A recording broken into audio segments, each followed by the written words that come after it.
नमस्कार दोस्तों। डेट है आज की 26 सितंबर 2022 और स्वागत है आपका एडिटोरियल डिस्कशन में। आज 4 इश्यूज हम डिस्कस करेंगे और चारों के चारों द हिंदू के।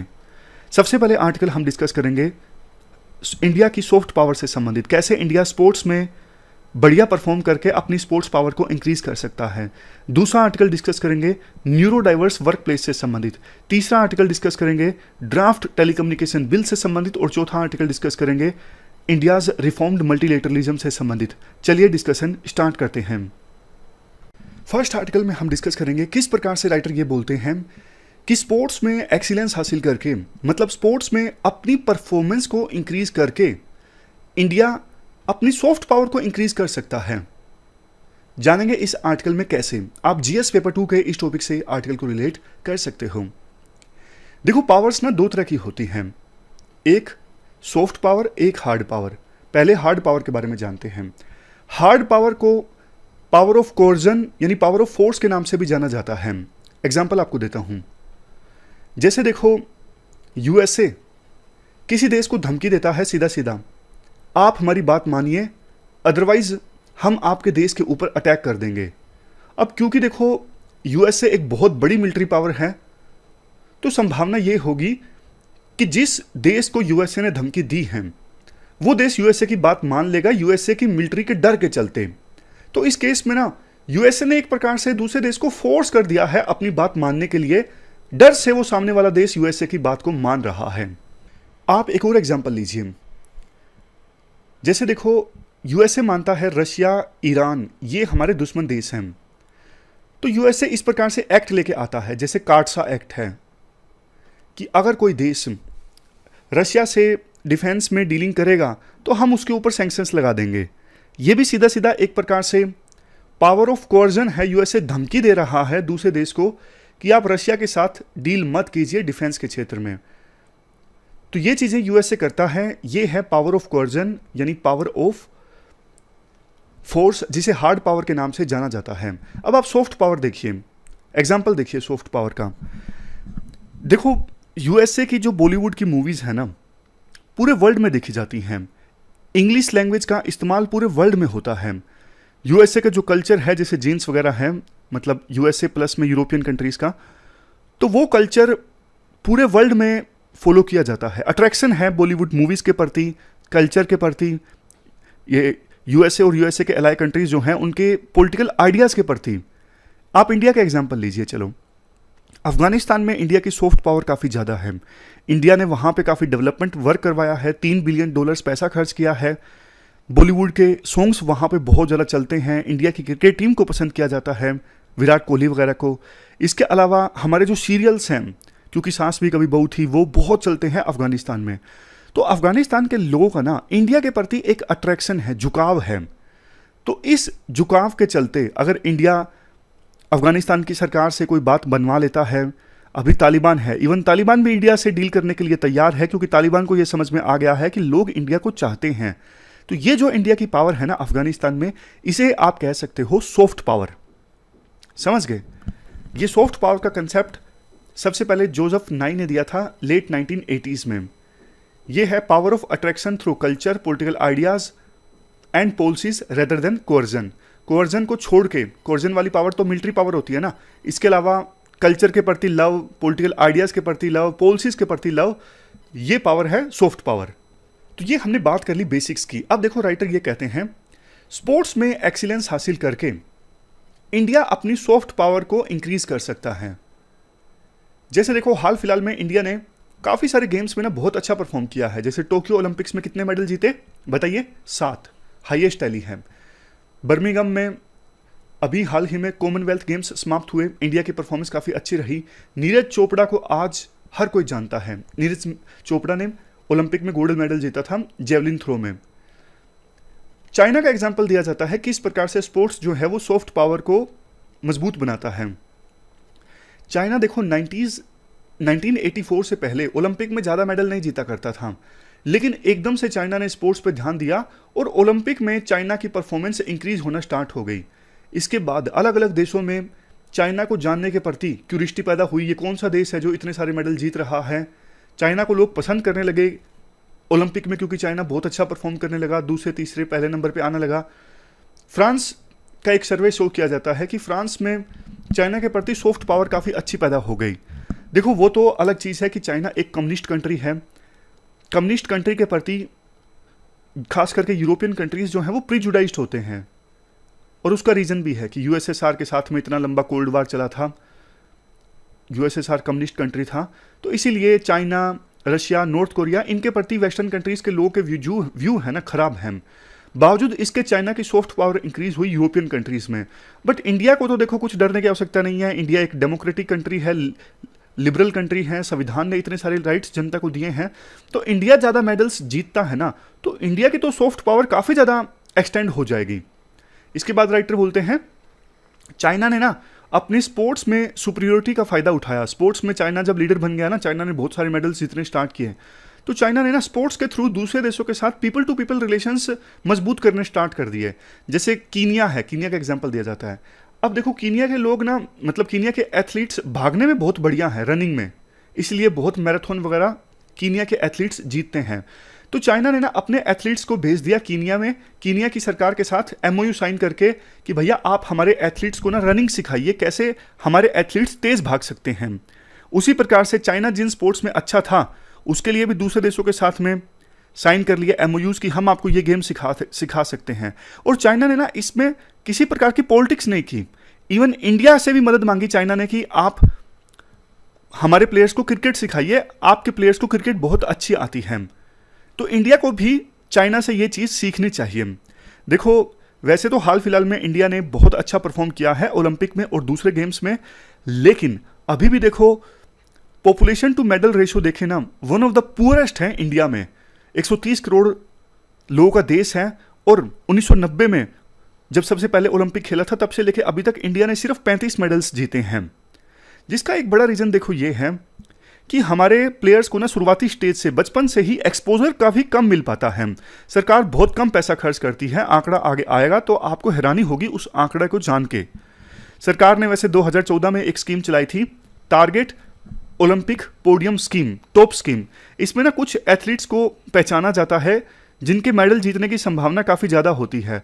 फिर सरकार उनको बहुत अच्छा इंफ्रास्ट्रक्चर प्रोवाइड करती है, विदेशी कोचिज से ट्रेनिंग प्रोवाइड करती है ताकि इंडिया ज़्यादा से ज़्यादा मेडल जीत सके। इसके बाद 2016 में नीति आयोग की रिपोर्ट आई थी, 20 पॉइंट का एक प्लान दिया था इंडिया कैसे अपने ओलंपिक्स परफॉर्मेंस को इम्प्रूव कर सकता है। रिपोर्ट में यह कहा गया था कि इंडिया के पास ना स्पोर्ट्स में एक फेवरेबल एटमॉस्फेयर नहीं है ताकि प्लेयर्स अपनी स्किल को इम्प्रूव कर सकें शुरुआती स्टेज से ही। ये कहा गया इस रिपोर्ट में, आप फैमिली लेवल से ही जागरूकता पैदा कीजिए, फैमिली लेवल से ही ऐसा होना चाहिए कि पेरेंट्स अपने बच्चों को मोटिवेट करें स्पोर्ट्स में जाने के लिए। लेकिन हमारे देश में क्या है, खेलोगे कूदोगे तो होगे खराब, पढ़ोगे लिखोगे तो बनोगे नवाब। खेलने कूदने को ना अच्छा नहीं माना जाता। उसका एक रीज़न ये भी है, पेरेंट्स को लगता है कि स्पोर्ट्स में संभावनाएं बहुत कम हैं, तो सरकार को संभावनाएं पैदा करनी होंगी स्पोर्ट्स में। जो लोग इंटरनेशनल लेवल पे नहीं भी खेल पाते, स्टेट लेवल पे खेलते हैं या फिर नेशनल लेवल पे खेलते हैं, तो उनके लिए करियर सिक्योर होना चाहिए। कुछ ना कुछ उनके लिए ऐसा होना चाहिए कि वो अपना करियर बना सके, यहाँ से रोजी रोटी कमा सकें। तब जाके पेरेंट्स अपने बच्चों को स्पोर्ट्स में भेजने से कतराएंगे नहीं। और ना सिर्फ फैमिली लेवल पे, कम्युनिटी लेवल पे, स्कूल लेवल पे, हर छोटी छोटी जगहों पर एकेडमीज होनी चाहिए। स्टेट लेवल पे, नेशनल लेवल पे, हर लेवल पे इंफ्रास्ट्रक्चर इंप्रूव होना चाहिए। कॉम्पिटेंट कोचेज होने चाहिए, एडुकेट फंडिंग सरकार प्रोवाइड करे। ये आंकड़ा था जो मैं बोल रहा था कि इसको देख के आप चौंक जाओगे। इंडिया कितना पैसा खर्च करता है पर कैपिटा स्पोर्ट्स पर? सिर्फ 3 पैसा पर डे, 3 पैसा पर डे 1% पे खर्च करती है सरकार स्पोर्ट्स में। और चाइना पर डे 6.1 रुपीज़ खर्च करता है पर कैपिटा, यानी हर एक पर्सन पे चाइना एक दिन में 6.1 रुपया खर्च करता है एक दिन में। तो देखिए चाइना इंडिया के मुकाबले में कितना ज़्यादा खर्च करता है। इसके बाद राइटर बोलते हैं, चूंकि देखो स्पोर्ट्स को बहुत ज़्यादा लोगों के द्वारा देखा जाता है, तो इंडिया के प्लेयर्स वहाँ पे अच्छा परफॉर्म करेंगे तो इंडिया की सॉफ्ट पावर अपने आप से इंक्रीज होगी। जैसे टोक्यो ओलंपिक्स का एग्जाम्पल दिया जाता है। टोक्यो ओलंपिक्स को 3.05 बिलियन लोगों के द्वारा देखा गया। 2016 के रियो ओलंपिक्स के मुकाबले में ये आंकड़ा 74% ज़्यादा है। इसके बाद देखो राइटर्स कुछ पॉइंट्स देते हैं कैसे इंडिया स्पोर्ट्स में अच्छा परफॉर्म कर सकता है। सबसे पहले ना, आप कुछ देशों के साथ में एमओयू साइन कीजिए, जैसे ऑस्ट्रेलिया और यूके के प्लेयर स्विमिंग में काफ़ी अच्छा परफॉर्म करते हैं, तो आप इन देशों के साथ में एमओयू साइन कर सकते हो इंडिया के प्लेयर्स को सिखाने के लिए। कुछ अफ्रीकन कंट्रीज रनिंग में काफ़ी अच्छे हैं, खास करके कीनिया। तो जैसे चाइना ने टाई अप किया कीनिया के साथ, इंडिया भी कर सकता है बिना किसी पॉलिटिक्स को इन्वॉल्व किए। नेक्स्ट, टॉप स्कीम इंडिया की अच्छी तो है, जिसमें एथलीट्स को पहचाना जाता है और उन्हें world class infrastructure and training provide की जाती है। बट देखो, टॉप स्कीम में बहुत कम एथलीट्स को आइडेंटिफाई किया जाता है, तो कम से कम 500 एथलीट्स को ट्रेन किया जाए इस स्कीम के अंतर्गत, तो मेडल जीतने की संभावनाएं ज़्यादा होंगी। तीसरा, प्राइवेट इन्वेस्टमेंट का यूज़ करना चाहिए इंफ्रास्ट्रक्चर को डेवलप करने के लिए, चाहे वो CSR के थ्रू हो या फिर किसी दूसरे माध्यम के थ्रू हो। गवर्नमेंट को पब्लिक प्राइवेट पार्टनरशिप मॉडल का इस्तेमाल करना चाहिए इंडिया में ग्रास रूट लेवल पर ट्रेनिंग इंफ्रास्ट्रक्चर इस्टाब्लिश करने के लिए, और ये चीज़ नीति आयोग के द्वारा भी रेकमेंड की गई थी। तो बाद में यही बोला जाता है लास्ट में कि सॉफ्ट पावर जो है वो अपने आप में एंड नहीं है, एक मीन है। इंडिया अपनी पावर को एक्सपेंड कर सकता है इसके थ्रू। तो ये पूरा आर्टिकल हमने डिस्कस किया, चलते हैं आगे। नेक्स्ट आर्टिकल में देखो ये कहा जाता है इंडिया को न्यूरो डाइवर्स वर्क प्लेस की आवश्यकता है। अभी हम बात करेंगे डिटेल से कि न्यूरो डाइवर्स वर्क प्लेस से क्या मतलब है। आप GS पेपर 3 के इस टॉपिक से आर्टिकल को रिलेट कर सकते हो। देखो, शुरुआत में ना आर्टिकल में ये बोला जाता है, अगर वर्क प्लेस में यानी जो काम करने की जगह है, ऑफिस है, उसमें देखो डाइवर्सिटी ज़्यादा होती है ना, जैसे जेंडर डाइवर्सिटी है, ऐसा नहीं कि सिर्फ मेल मेल काम कर रहे हैं। एथनिक डाइवर्सिटी है, अलग अलग एथनिक ग्रुप्स के लोग काम कर रहे हैं, अलग अलग भाषा बोलने वाले लोग काम कर रहे हैं। लेकिन मतलब एक कॉमन लैंग्वेज हो तो अच्छा है, कम्युनिकेशन में आसानी होती है। समझ गए? मतलब लैंग्वेज बेसिक उनकी सबकी अलग अलग है एम्प्लॉयज़ की, लेकिन एक कॉमन लैंग्वेज आती है जिसके थ्रू वो बेहतर कम्युनिकेशन कर सकते हैं, जैसे इंग्लिश है। तो अगर देखो वर्क प्लेस में डाइवर्सिटी ज़्यादा है, इंक्लूजन ज़्यादा है, तो फिर ना एफिशिएंसी इंक्रीज होती है वर्क प्लेस पर। राइटर के द्वारा ये बोला जाता है, प्रॉपर डेटा भी दिया जाता है। जैसे 2019 में मैकिन्से की स्टडी रिपोर्ट सामने आई थी कि जेंडर डाइवर्सिटी जहाँ पे ज़्यादा है वो वर्क प्लेस 25% मोर एफिशिएंट है। एथनिक डाइवर्सिटी जहाँ पे ज़्यादा है वो वर्क प्लेस अपने कॉम्पिटिटर से 36% ज़्यादा एफिशिएंट है। इसीलिए आज के समय में बहुत सारी ऑर्गेनाइजेशंस अपनी ज़्यादा इंक्लूसिव वर्कफोर्स तैयार कर रही हैं। हायरिंग के समय बोला जा रहा है कि आप एथनिसिटी को एक क्राइटेरिया बनाइए, जेंडर को एक क्राइटेरिया बनाइए, ताकि एफिशिएंसी को इंक्रीज किया जा सके। इसके बाद राइटर ना एक इंपॉर्टेंट पॉइंट रेज करते हैं जिस पर यह आर्टिकल आधारित है। राइटर कहते हैं जेंडर डाइवर्सिटी और एथनिसिटी तो डाइवर्स हो रही है वर्क प्लेस पे, लेकिन न्यूरो डाइवर्सिटी पे ध्यान नहीं दिया जा रहा है। अब आपके मन में आया होगा न्यूरो डाइवर्सिटी का क्या मतलब है। देखो, न्यूरो डाइवर्सिटी का मतलब ये है, ये एक आइडिया है जो कहता है हर एक पर्सन अपनी सराउंडिंग के साथ अलग ढंग से इंटरेक्ट करता है। सिंपल भाषा में बोलें तो देखो, न्यूरो डाइवर्सिटी मतलब attention deficit hyperactivity disorder, autism spectrum disorder, dyslexia, dyspraxia, dyscalculia. मैं आपको इनके डेफिनेशंस बताता हूँ, मतलब थोड़ा थोड़ा बताता हूँ इनके बारे में। जैसे देखो, अटेंशन डेफिसिट डिसऑर्डर ये बचपन से ही हो जाता है, और जिन बच्चों को ये होता है ना, वो अटेंशन नहीं दे पाते किसी चीज़ पर अच्छे से, मतलब उनका बिहेवियर बहुत इम्पल्सिव होता है। वो सोचते नहीं हैं कुछ करने से पहले, एकदम से कर देते हैं, उनकी बॉडी बहुत ज़्यादा एक्टिवेट होती है। तो ये भी देखो अपनी सराउंडिंग के साथ में, अपनी आसपास की चीज़ों के साथ में इंटरेक्ट करने का एक तरीका है कि बिना सोचे आप कुछ कर देते हो, अटेंशन नहीं दे पाते हो नॉर्मल लोगों की तरह। समझ गए? अब दूसरे नंबर पे है हाइपर एक्टिविटी डिसऑर्डर। तो यही है कि आपकी बॉडी बहुत ज़्यादा एक्टिव है, आप ध्यान नहीं दे पा रहे हो किसी चीज़ पे और बिना सोचे कुछ भी कर रहे हो। ऑटिज्म स्पेक्ट्रम डिसऑर्डर, इसमें क्या होता है कि बच्चे को ना दूसरों के साथ में सोशल इंटरेक्शन में और कम्युनिकेशन में दिक्कत आती है। दूसरों के साथ में वो सोशल इंटरेक्शन और कम्युनिकेशन अच्छे से नहीं कर पाते। नेक्स्ट है डिसलेक्सिया, इसमें बच्चे को ना नई नई चीज़ें लर्न करने में यानी सीखने में दिक्कत आती है। उसके बाद डिस्प्राक्सिया, मोबिलिटी में दिक्कत आती है, मूव करने में, बैठने में, दौड़ने में, इन सब चीज़ों में दिक्कत आती है। और सबसे लास्ट में डिसकैलकुलिया, इसमें बच्चे को ना अर्थमेटिक कैलकुलेशंस करने में दिक्कत आती है, ये प्लस माइनस ये सब। तो ये चीज़ें एग्जाम्पल हैं न्यूरोडाइवर्सिटी के। इसमें बच्चे ना अपनी सराउंडिंग के साथ थोड़ा अलग ढंग से रिलेट करते हैं, अलग ढंग से इंटरेक्ट करते हैं।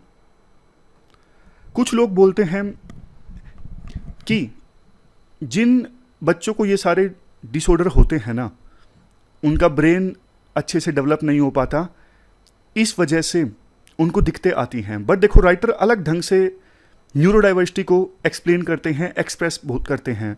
वो कहते हैं कि देखो, हम ऐसा क्यों बोलें कि बच्चों को दिक्कत आ रही है। हम यूं भी तो बोल सकते हैं ना कि वो अलग ढंग से इंटरेक्ट कर रहे हैं समाज के साथ में, अपने आसपास की सराउंडिंग के साथ में। क्योंकि हर एक पर्सन, कोई ज़रूरी तो नहीं कि सिमिलर वे में अपनी सराउंडिंग के साथ में इंटरेक्ट करें। अब किसी को दिक्कत आती है अर्थमेटिक ऑपरेशंस परफॉर्म करने में, तो ऐसा भी तो है कि वो बच्चा में कुछ स्पेशल स्किल्स भी हैं। आगे राइटर बताएंगे कि उनमें स्पेशल स्किल्स क्या होती हैं। तो हमें ये सब चीज़ें ना डिसऑर्डर या फिर डिफेक्ट नहीं मानने चाहिए।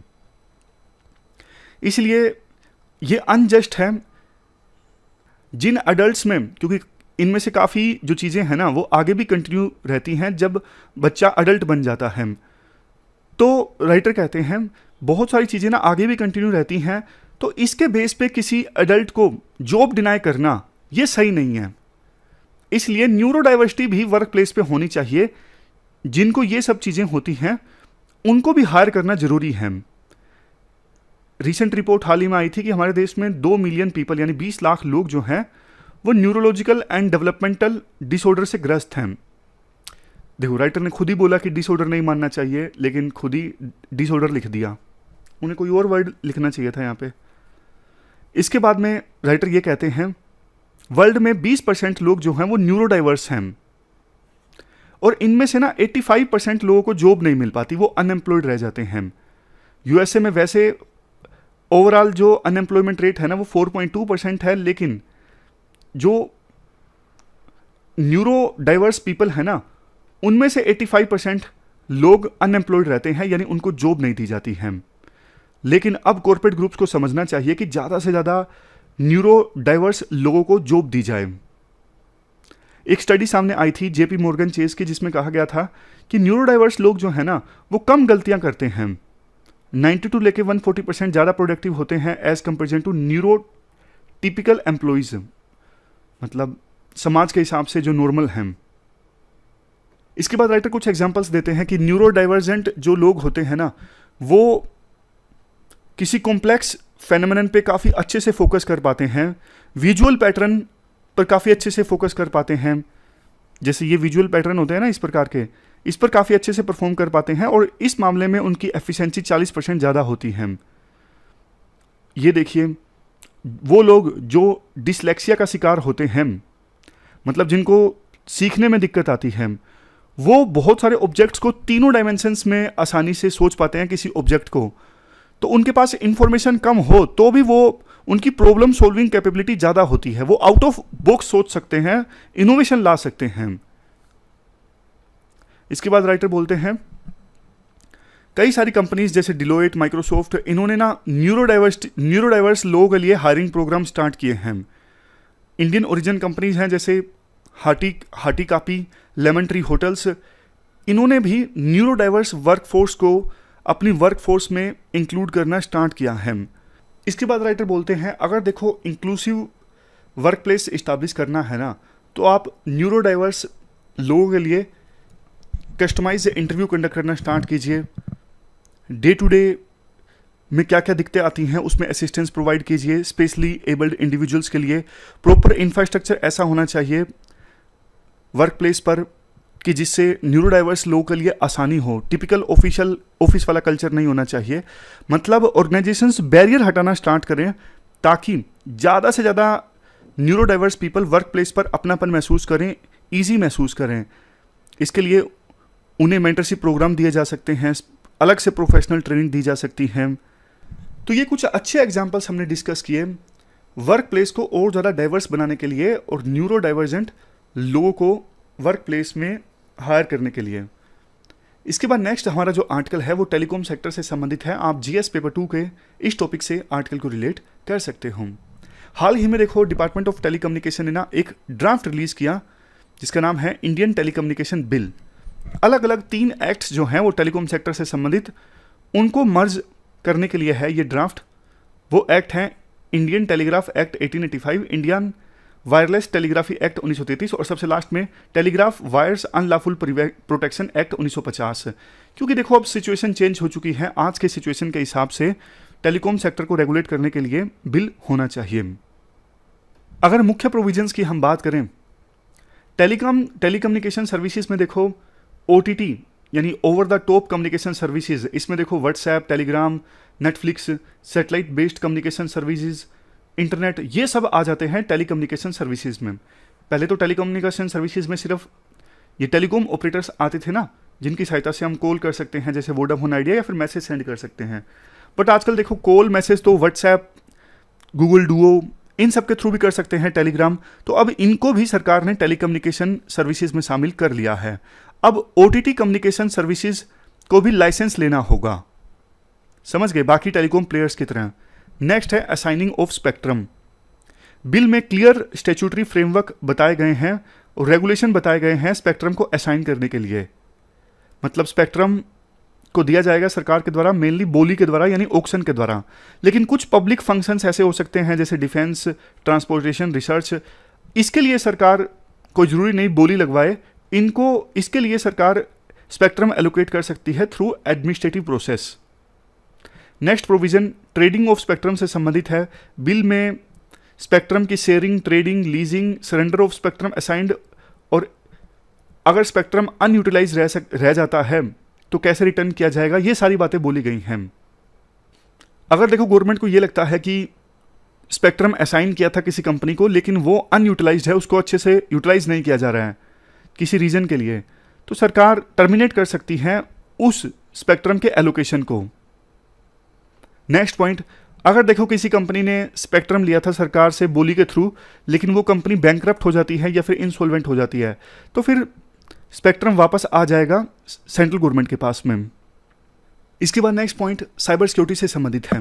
साइबर फ्रॉड को प्रिवेंट करने के लिए बिल में प्रोविजन ये किया गया है, देखो अगर कोई पर्सन दूसरे पर्सन को मैसेज भेजता है ना, तो वो पर्सन जो मैसेज को रिसीव करने वाला है उसके पास उस पर्सन की आइडेंटिटी अवेलेबल होनी चाहिए जिसने मैसेज उसे भेजा है। फॉर एग्जांपल ए और बी हैं, ए ने बी को मैसेज भेजा है, तो बी के पास ना ये हक है जानने का कि मुझे मैसेज किसने भेजा है।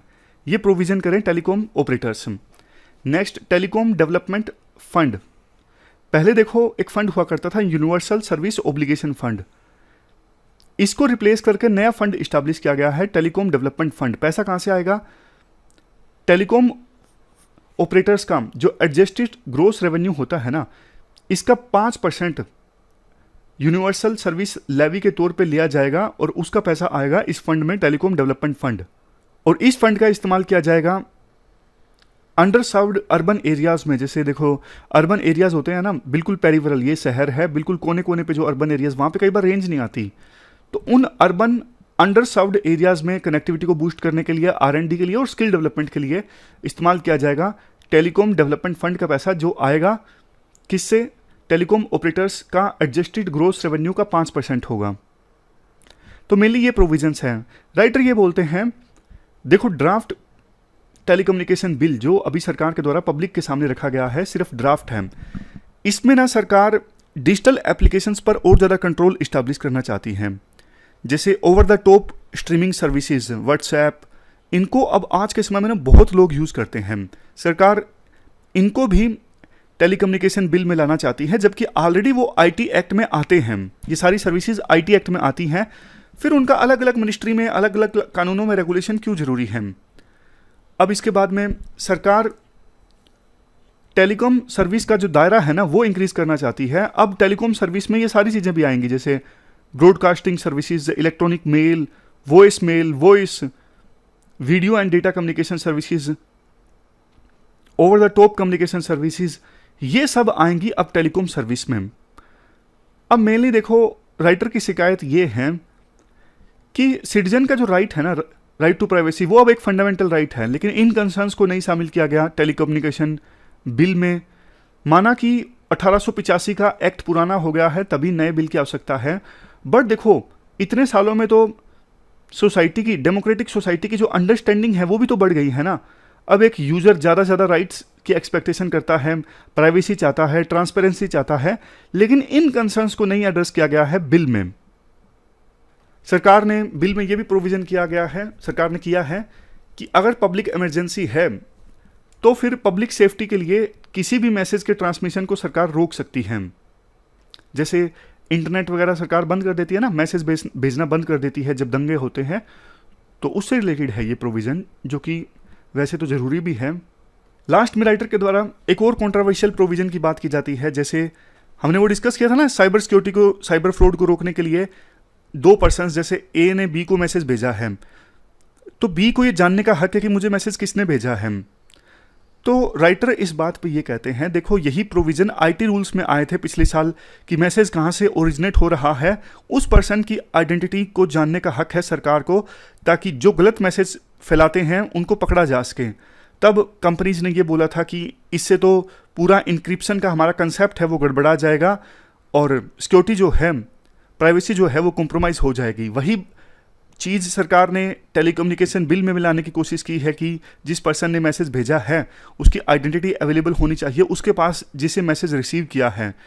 अब देखो, जब आईटी रूल्स में सेम चीज़ आई थी तो उसे कोर्ट में चैलेंज किया गया था, तो ये चीज़ आएगी तब भी टेलीकॉम ऑपरेटर्स इसे कोर्ट में चैलेंज करेंगे। तो ये सब कंसर्न्स हैं जो टेलीकम्युनिकेशन ड्राफ्ट बिल सरकार के द्वारा रिलीज़ किया गया है। अब राइटर ये भी कहते हैं जल्द से जल्द देखो डेटा को प्रोटेक्ट करने के लिए एक्ट आना चाहिए, तभी सरकार ये सब बिल पास करे। डेटा प्रोटेक्शन कानून अभी तक नहीं बना है। 5 साल हो गए जब जजमेंट आया था सुप्रीम कोर्ट का, जिसमें उन्होंने कहा था कि राइट टू प्राइवेसी जो है फंडामेंटल राइट है, बावजूद इसके अभी तक इस पर कानून नहीं बना है। चलते हैं आगे। अब देखो लास्ट जो आर्टिकल है वो रिफॉर्म्ड मल्टीलेटरलिज्म से संबंधित है। हर्ष पंत और विवेक मिश्रा ने मिलकर ये आर्टिकल लिखा है।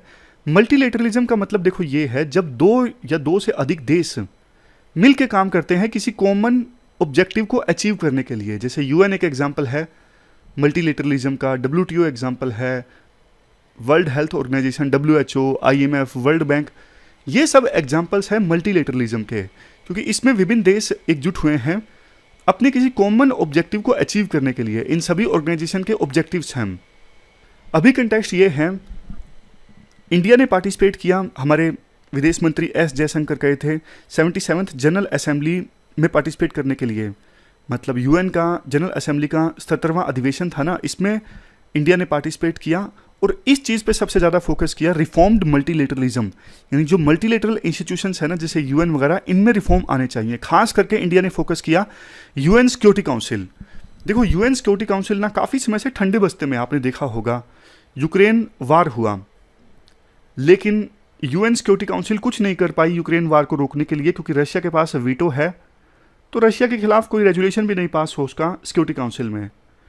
इसके अलावा कोविड-19 की महामारी आई, कुछ खास नहीं किया यूएन के इंस्टीट्यूशंस ने, ग्लोबल साउथ बल्कि आगे आया। आपने देखा किस प्रकार से इंडिया ने वैक्सीन प्रोवाइड की बहुत सारे देशों को। तो यूनाइटेड नेशंस सिक्योरिटी काउंसिल में रिफॉर्म्स आने चाहिए, क्योंकि अभी ये जो काउंसिल है ना पूरी तरह से ठंडे बस्ते में है। वार नहीं रोक सकी, वैक्सीन नहीं प्रोवाइड कर सकी, पेटेंट नहीं माफ़ हुआ।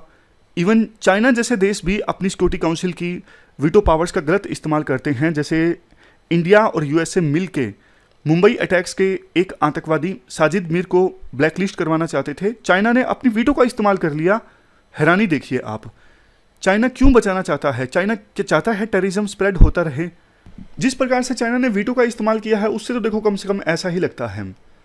चाइना अपनी वीटो का और भी गलत इस्तेमाल करता है। जैसे कोई रेजोल्यूशन आता है उइगर मुस्लिम्स के साथ जो अत्याचार होता है जिंगजियांग में, उस पर चर्चा करने के लिए, तो चाइना अपनी वीटो पावर्स का इस्तेमाल कर लेता है कि नहीं, उस इशू पे कोई भी चर्चा नहीं होनी चाहिए। तो अब इंडिया आवाज़ उठा रहा है कि देखो इतने सारे इश्यूज़ हैं तो सिक्योरिटी काउंसिल में रिफॉर्म आना चाहिए। इसके लिए G4 जो है ना, जो सीट चाहता है, परमानेंट सीट चाहता है सिक्योरिटी काउंसिल में, ब्राज़ील, इंडिया, जर्मनी, जापान, इन्होंने हाल ही में मीटिंग की थी और इनकी मीटिंग को होस्ट किया गया हमारे विदेश मंत्री एस जयशंकर के द्वारा। इसके साथ साथ हमारे विदेश मंत्री ने L69 ग्रुप से भी मुलाकात की। ये डेवलपिंग कंट्रीज़ का ग्रुप है और इसमें अलग अलग कॉन्टिनेंट से मेंबरशिप है, जैसे Asia, Africa, Latin America, Caribbean और स्मॉल आइलैंड डेवलपिंग स्टेट्स। तो इस ग्रुप के साथ भी हमारे विदेश मंत्री एस जयशंकर ने मुलाकात की और फोकस इस इशू पर था कि कैसे मल्टीलेटरल इंस्टीट्यूशंस में रिफॉर्म लाए जाएं। लास्ट में राइटर बोलते हैं, देखो ये बहुत अच्छी चीज़ है, इंडिया अब अपने आप को असर्ट कर रहा है, ना सिर्फ यूएन के मंच पर बल्कि इंडिया ने बहुत सारी रीजनल ऑर्गेनाइजेशंस में पार्टिसिपेट किया है काफ़ी जोर शोर से। ब्रिक्स, क्वाड, इंडिया कैरिकॉम यानी कैरेबियन कम्युनिटी के साथ में जो अलायंस है, काफ़ी सारे ट्राइलेटरल फॉर्मेट में इंडिया ने पार्टिसिपेट किया है, जैसे India France Australia, India France Saudi Arabia, India Indonesia Australia. तो इंडिया ये चाहता है कि आज के समय में ना ज़्यादा से ज़्यादा इंटरनेशनल कोऑपरेशन की आवश्यकता है, डिप्लोमेसी की आवश्यकता है, ताकि वर्ल्ड में जो इंस्टेबिलिटी फैल रही है ना उसे एड्रेस किया जा सके। तो ये हमने पूरा आर्टिकल डिस्कस किया, इंडिया जो आवाज़ उठा रहा है मल्टीलेटरल इंस्टीट्यूशंस में रिफॉर्म लाने के लिए। तो हमारी आज की इस डिस्कशन में इतना ही है। 4 इश्यूज आज हमने डिटेल से डिस्कस किए। Thank you very much for discussion.